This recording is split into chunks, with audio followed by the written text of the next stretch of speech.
Hey guys, Sly here. I'm just out with the DRZ in some industrial estate. Got some chick over there mowing a freaking lawn. She's giving me the eye, probably because I'm standing here talking to myself. But a lot of people have wanted me to talk about the DRZ lately. Since I just got back, I've had a few messages about it. So I thought I'd just go over my opinion. I seem to have a giant leafy, sticky twig thing stuck in there. You'll notice it's extremely dirty, and that is because I haven't washed it in a long time.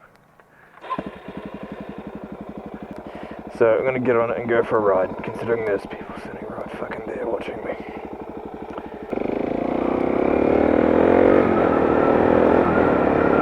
Oh, well that was embarrassing.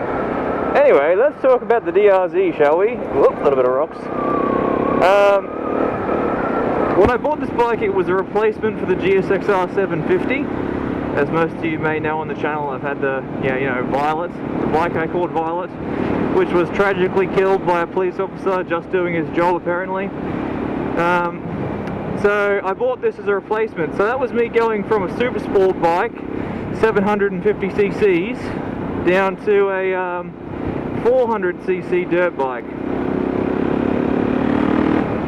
And it was a great change. But I must admit, I do miss my 750 cc's of power, and I do miss the the slickness that bike gave me.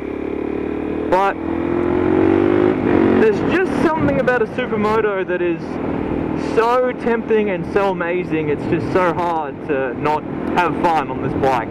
So 400 cc's, road tires. Something you'll notice immediately when getting on it is that it is extremely tall. Like, it feels like you're riding an elevator with wheels sometimes. It is big. It does feel very tall the first time you get on it, but that does go away very quickly after riding it a bit. So that's not a concern. That's just something to note when you first get on. I'm gonna go left here because I think there's like a cool little bushy dead end up here. Let's see what's up here, shall we? Stop for the stop sign.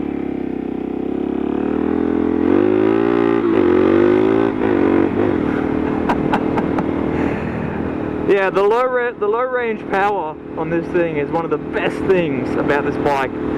Seriously, I do miss the speed that I could get out of the Jigsaw, but honestly, it's not even usable. Like, it's so fast. I was never going to use it as much as I wanted to. So this bike is a hell of a lot more usable for the everyday rider, and it's a lot more within the law as well, especially when you get on the straight roads out in the backcountry. Yeah, it is a kind of a dead end. Ooh, hopefully there's no little rocks or... Oh, there is! There's a big chunk of glass right there. Gotta dodge all the glass.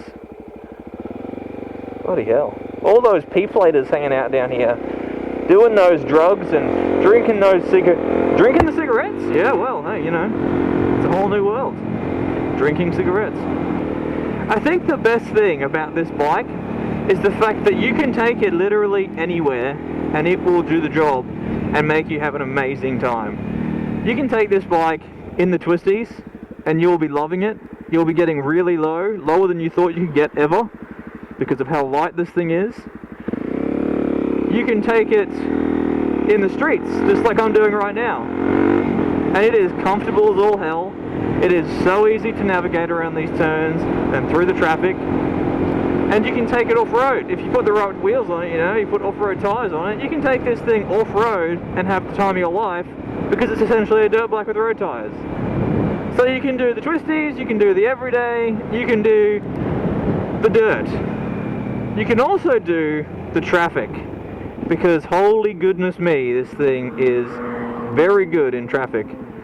When I used to commute to uni every morning, and I'd go at about 8 o'clock in the morning, I'd hit the peak hour traffic on the highway going to the city. I could go past literally every single person on that road, because the turning circle on this bike is so good, and the thinness of it is amazing. The only thing that I was annoyed at a little bit was the handlebars, how wide they are, but that's completely, you can get around that if you are skilled. I am not as skilled as I'd like to be, so I did have to say no to a few little gaps that I could have got through if I was ballsy enough. but it's amazing in traffic as well. So this literally is the best all-round bike, in my opinion, for every situation you're ever going to find yourself in on a motorbike. So it's got that going for it. This thing is cheap as well, guys. Like I said, I bought it for I think it was $6.50, I'm pretty sure. And I haven't had to pay much for this at all since I got it, except for the one incident where my bike got stolen, and then I had to get it repaired once the police found it, which is a whole other story, and I'll go into that in a later video. But in terms of general maintenance, guys, this bike is seriously awesome. When you go to get this thing serviced, it basically needs nothing fixed.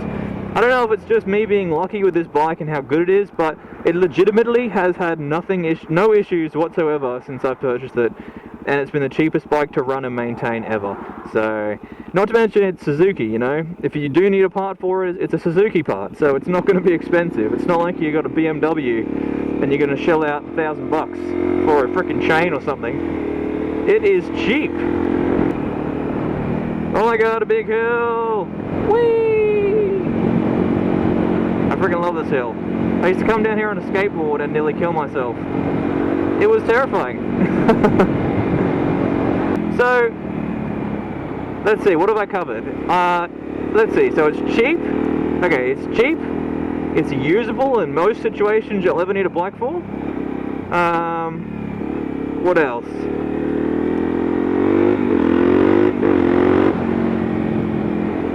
Let's talk about the funness of this bike. That's another very important aspect people look for in motorbikes when they buy them. You know, how fun are they? Because you don't buy a bike just to have the usability and, you know, the cheapness. That's the noob's way of buying a motorbike. People buy motorbikes because they think, holy shit, this thing is fun. And I can tell you now, this is like the third cul-de-sac I've found in this video so far, so that's fun. Oh my god, I actually know where that goes. Oh my god, I know where that goes, guys. A butterfly nearly hit me in the head. I may actually just take that path, because this is a shortcut. No joke, this is actually a freaking shortcut, guys. Ready? I've always wanted to do this. I'm not even kidding, I've always wanted to do this. I really hope there's no, you know, cameras.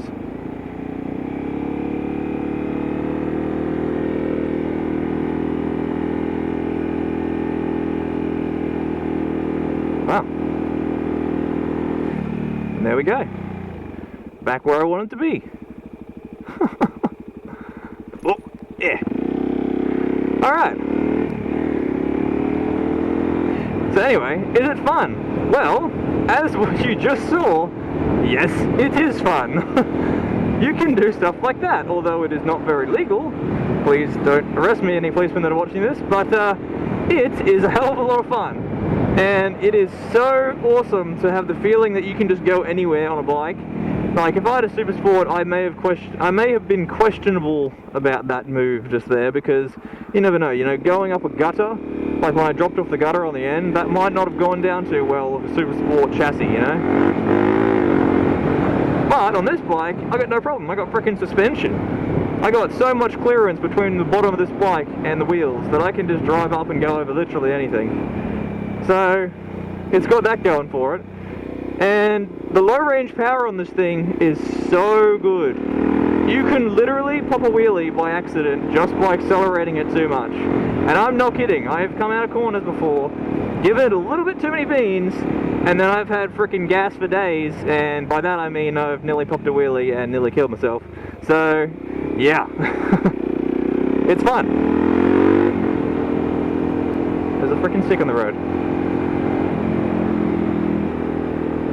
So if you're into your stunting and you're into your wheelies and all that kind of stuff, this bike is going to be for you as well. Like, I think you can all kind of tell where this video is going, and it's that this bike is essentially fun for everyone involved. Like, I can't find a flaw with this bike. I think maybe the only flaw you'd find with this motorbike is the fact that the DRZ 400 doesn't have the top speed that you might want out of a motorbike. So if you want to go, you know, 200, 300 k's an hour on the track, this is not the bike for you.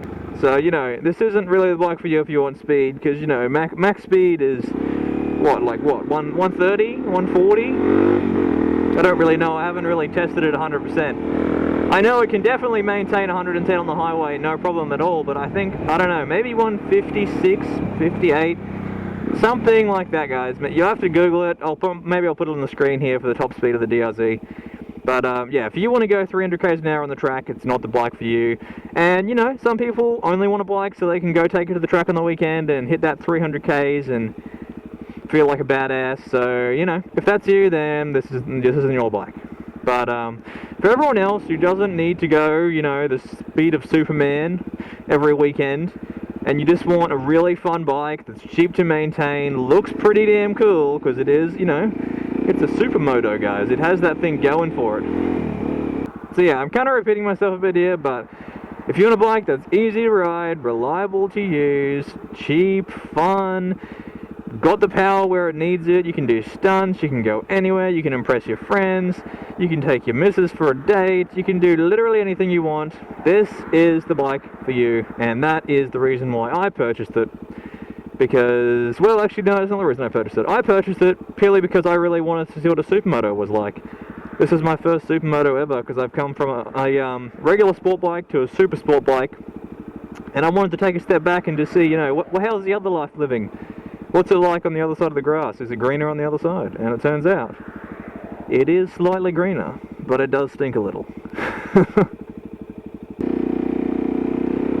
So there you go, guys. For everyone who was wanting my opinion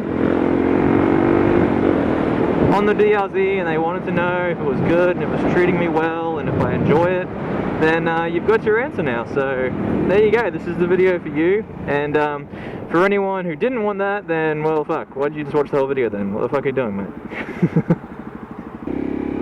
Oh, hey guys, let's look at that perfectly usable footpath there. Instead of using that, let's walk on the road. Because that'll be fun. Cars don't drive there at all, do they? No.